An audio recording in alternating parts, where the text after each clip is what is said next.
Vamos então conversar com o professor de História Latino-Americana da Universidade de Denver, Rafael Iores. Falei corretamente seu sobrenome? Iores, é isso, professor?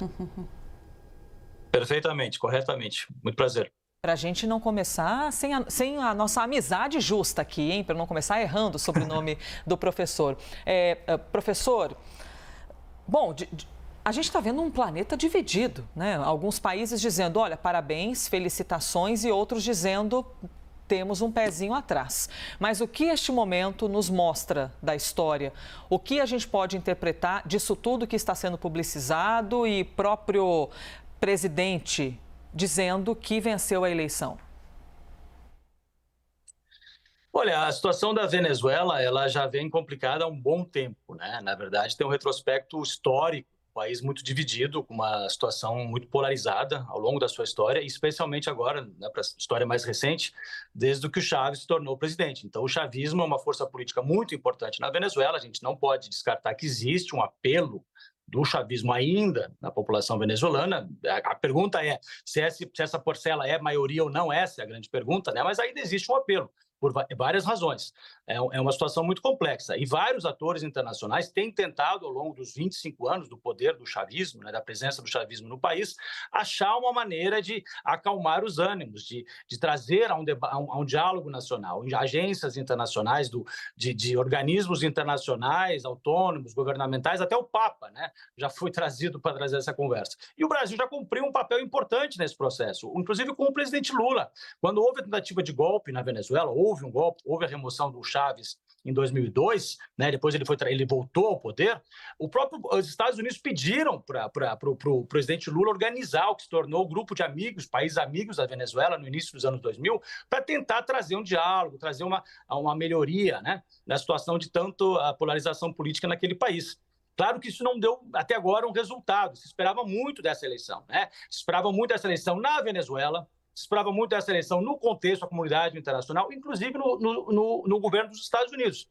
É por isso que temos que agora, acho que ter eu sei que é difícil ter paciência, que todos queríamos, né, que isso se decidisse rapidamente, e infelizmente não houve, né, pelo menos do ponto de vista formal ainda, uma clareza dos resultados. A gente, então, acho que tem que ter um pouco isso, ver como é que se dá as coisas, é claro que de uma maneira com lisura, com clareza, com transparência. Eu acho que é isso que se espera, né? E, nesse sentido, a posição do Brasil de esperar, eu não acho que é tão diferente assim um pouco da posição dos Estados Unidos. O governo dos Estados Unidos disseram que eles também querem esperar, que tem preocupações, né? Eles anunciaram isso, eles não anunciaram nem rejeição, nem aceitação.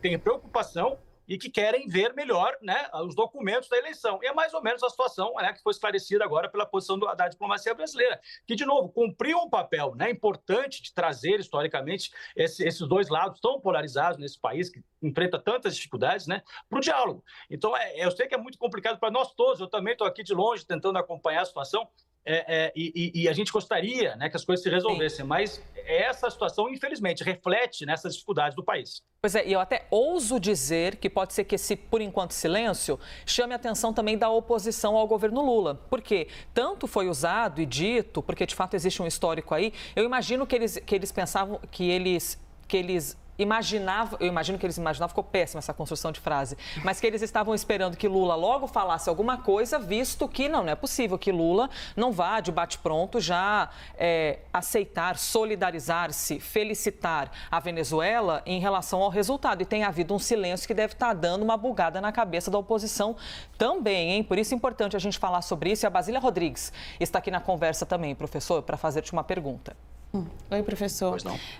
Eu gostaria que o senhor explicasse para a gente o quanto que outro país pode influenciar no resultado das eleições, né, de um país alheio, porque a gente está aí em meio à expectativa de que todos os países, especialmente o Brasil, obviamente, manifestem um reconhecimento ou não sobre o resultado do pleito venezuelano, mas na prática está consolidado, né? Já foi anunciado e a própria agenda que a gente vê da imprensa, do governo da Venezuela, mostram que, olha, já vai ter anúncio, o presidente presidente aqui vai dar uma entrevista, eles já estão tratando como Inês morta, né? Já resolveu a parada. Então, o que pode acontecer depois, caso um número expressivo de países anunciem o não reconhecimento, né? A gente vai ter um Maduro questionado, tendo a sua legitimidade questionada por vários países. O que pode acontecer na prática?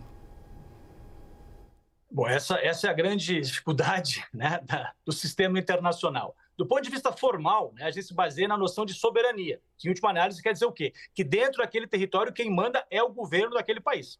Né? Então, no limite, é o que existe, é a pressão da opinião pública, é a pressão de empresas, é a pressão de países que são mais fortes do mundo, como dos Estados Unidos, como no caso regional do Brasil, mas em última análise, não. A menos que haja uma intervenção na Venezuela, não seria possível mudar isso. Mas você pode tentar trazer o que seria um cenário mais razoável. Primeiro, pressionar para que haja clareza nos resultados. Acho que essa é a questão. Acho que a diplomacia dos países como o Brasil, como os Estados Unidos, como a Colômbia, né, como atores internacionais, os observadores que vão dar um relatório. O problema é que os observadores não vão dar um relatório para a imprensa. Eles vão dar relatórios privados para os governos, para a oposição, para ver se, nesse caso, né, possa haver um diálogo. Então, acho que a pressão seria essa, para estabelecer clareza, lisura nos resultados, e, em cima disso, trazer para o diálogo. Agora, tanto o Maduro já está declaradíssimo, né, como vencedor, como a oposição já disse que não aceita de maneira alguma o resultado. Ou seja, continuamos no impasse. A gente saiu da situação lá do início dos anos 2000, passamos pela situação muito grave, né? 2019, quando nós tínhamos basicamente 2 presidentes que eram aceitos por diferentes países, um ou o outro, né? Que era o Juan Guaidó e Maduro, e essa eleição, a expectativa era que finalmente vamos ter um processo negociado, desde o Acordo de Barbados do ano passado, né, quando todos os atores do processo estavam muito na grande expectativa desse processo, e se demonstrou que o processo quase que não resolveu nada. Se fazer todo esse esforço para continuarmos no impasse. Então, é uma situação muito desafortunada, né, que causa preocupação, e aí esse é o momento de tentar, acho que a pauta deveria ser essa, tentar pedir, né, a conversa, diálogo, reconciliação nacional. O que seria isso? Talvez que os dois lados concordassem aí uma pauta mínima de o que o governo não faria em relação à oposição e vice-versa, estabelecendo um novo calendário de talvez outras eleições em outros níveis, mas é muito difícil, porque os dois lados estavam contando com a vitória. Então, de novo, é frustrante, acima de tudo, para o povo venezuelano é frustrante, claro, né? E é frustrante para as pessoas, né, que estavam atentas, observadores, aí, parceiros internacionais, que queriam que isso se tornasse uma resolução. Mas a questão que eu quero chamar a atenção, do ponto de vista analítico, acho também do ponto de vista democrático, é isso, quer dizer, nenhuma posição exacerbada de nenhum outro lado, nenhum dos dois lados, é o que se precisa agora, porque é isso que nos trouxe a esse impasse. Né, de grandes declarações, né, de que um ganhou, o outro ganhou. O que isso vai nos levar? Vai continuar esse impasse, essa situação tão difícil.